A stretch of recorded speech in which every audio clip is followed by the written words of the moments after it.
نحمده ونصلي على رسوله الكريم اما بعد اعوذ بالله من الشيطان الرجيم بسم الله الرحمن الرحيم اللهم فقهنا في الدين آمین۔ سورہ فاتحہ کو سبع مثانی کہا جاتا ہے۔ قرآن مجید میں آتا ہے، بلا شبہ یقیناً ہم نے آپ کو بار بار دہرائی جانے والی 7 آیتیں اور بہت عظمت والا قرآن عطا کیا ہے۔ سب سے زیادہ ہم نماز میں جو حصہ قرآن پاک کا دہراتے ہیں وہ سورہ فاتحہ ہے۔ قرآن کا دوسرا حصہ اتنا نہیں پڑھا جاتا جتنی سورہ فاتحہ پڑھی جاتی ہے، نماز میں بھی اور نماز کے علاوہ بھی۔ اس لیے اس کو سبع مثانی کہا جاتا ہے، یعنی دہرائی جانے والی 7 آیتیں۔ رسول اللہ صلی اللہ علیہ وسلم نے فرمایا، اللہ عز و جل نے سورہ فاتحہ ام القرآن جیسی سورت نہ تو رات میں نازل کی اور نہ ہی انجیل میں، اور یہی سبع مثانی ہے۔ اللہ تعالیٰ فرماتے ہیں، یہی سورت میرے اور میرے بندے کے درمیان تقسیم شدہ ہے، اور پھر بندے کو وہی ملے گا جو وہ مانگے گا۔ کیسے تقسیم شدہ ہے؟ بہت ہی خوبصورت حدیث ہے۔ حضرت ابو ہریرہ نبی صلی اللہ علیہ وسلم سے روایت کرتے ہیں، آپ صلی اللہ علیہ وسلم نے فرمایا، جس نے کوئی نماز پڑھی اور اس نے ام القرآن کی تلاوت قرات نہ کی تو وہ ناقص ہے۔ 3 دفعہ آپ نے یہی فرمایا، یعنی کہ اس کی نماز پوری ہی نہیں۔ حضرت ابو ہریرہ سے کہا گیا، ہم امام کے پیچھے ہوتے ہیں تو سورہ فاتحہ کیسے پڑھیں؟ تو انہوں نے کہا کہ اس کو اپنے دل میں پڑھ لیا کرو، کیونکہ میں نے رسول اللہ صلی اللہ علیہ وسلم سے سنا، آپ فرما رہے تھے کہ اللہ تعالیٰ نے فرمایا، میں نے نماز اپنے اور اپنے بندے کے درمیان آدھی آدھی تقسیم کی ہے، اور یہاں نماز سے مراد سورہ فاتحہ ہے، اور میرے بندے جو میرے سے مانگیں گے وہ اسی کے لیے ہے۔ اور اگر اوورال اس کو لیں تو نماز میں کچھ حصہ اللہ تعالیٰ کی حمد ہے اور کچھ حصہ دعا ہے۔ نماز کا مطلب کیا ہے؟ دعا۔ نماز میں کچھ ہم دعائیں مانگ رہے ہوتے ہیں یا اللہ کی تسبیح بیان کر رہے ہوتے ہیں، تو بندہ جب اللہ کی تعریف بیان کر چکتا ہے تو پھر اپنے لیے دعا مانگتا ہے تو وہ دعا قبول ہو جاتی ہے۔ جب بندہ کہتا ہے الحمدللہ رب العالمین تو اللہ تعالیٰ فرماتا ہے، میرے بندے نے میری تعریف بیان کی۔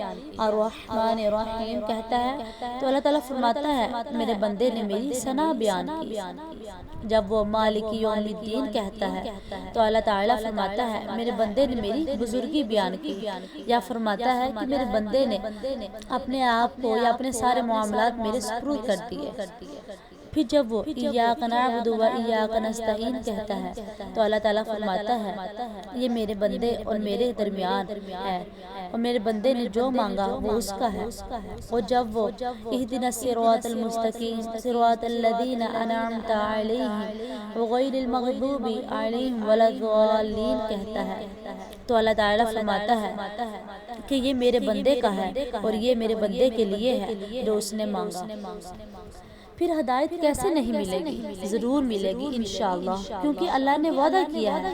تو سورہ فاتحہ کی ایک اور خوبی یہ ہے کہ یہ اللہ اور بندے کے درمیان تقسیم ہے، تو اس سے پتہ چلتا ہے کہ سورہ فاتحہ کتنی عظیم سورت ہے، اس کا پڑھنا کتنا بابرکت ہے۔ اور بخاری کی ایک حدیث میں آتا ہے، حضرت ابو سعید سے روایت ہے، آپ صلی اللہ علیہ وسلم فرماتے ہیں اپنے ایک صحابی سے کہ میں تجھے قرآن کی ایک ایسی سورت بتلاؤں گا جو قرآن کی سب سورتوں سے بڑھ کر ہے، اور وہ سورت الحمدللہ رب العالمین ہے، اور یہی ہے وہ 7 آیات جو بار بار دہرائی جاتی ہے۔ اور قرآن پاک جو مجھے دیا گیا ہے، اور پھر آپ صلی اللہ علیہ وسلم نے فرمایا، سورۃ الحمد ہی ام القرآن، ام الکتاب اور دہرائی جانے والی 7 آیات ہے۔ اس سورت کا نام شفا بھی ہے، اس سورت کا نام شفا بھی ہے، یعنی کہ ہم اس کو شفا کے طور پر بھی پڑھتے ہیں۔ اس سورت کے ساتھ دم بھی کیا جاتا ہے۔ کوئی بھی انسان کو تکلیف ہو تو سورہ فاتحہ پڑھ کر دم کرے تو اس کو شفا ملے گی۔ بخاری کی حدیث میں آتا ہے، حضرت ابو سعید خدری رضی اللہ تعالیٰ عنہ فرماتے ہیں کہ ہم لوگ سفر میں تھے اور ہم نے ایک جگہ پر پڑاؤ ڈالا تو ایک لڑکی آئی اور کہنے لگی اس قبیلے کے سردار کو بچھو نے کاٹ لیا ہے، تو آپ میں سے کوئی ہے جو بچھو کے زہر کو اتارے گا؟ کوئی ہے جو اس کا علاج کرے گا؟ کوئی دم وغیرہ کرنے والا ہے؟ تو صحابہ میں سے ایک آدمی اس کے ساتھ چل دیا، حالانکہ اس سے پہلے کبھی نہیں اس کے بارے میں سنا تھا کہ وہ دم کرتا ہے۔ جب دم کرنے والا پلٹ کر آیا تو اس سے پوچھا گیا کہ تم دم کرنا جانتے بھی ہو یا پھر ایسے ہی کہہ دیا کہ مجھے دم کرنا آتا ہے؟ تو اس نے کہا نہیں، میں نے تو بس صرف فاتحہ پڑھی اور پھونک مار دی اور اس کو شفا ہو گئی۔ تو اس سے پتہ چلتا ہے کہ یہ صرف فاتحہ شفا بھی ہے۔ تو میری اللہ تعالیٰ سے دعا ہے کہ اللہ تعالیٰ ہمیں اس پر عمل کرنے کی توفیق عطا فرمائے اور اس کو اپنی زندگی کا حصہ بنانے کی توفیق عطا فرمائے۔ وآخر دعوانا ان الحمد للہ رب العالمین۔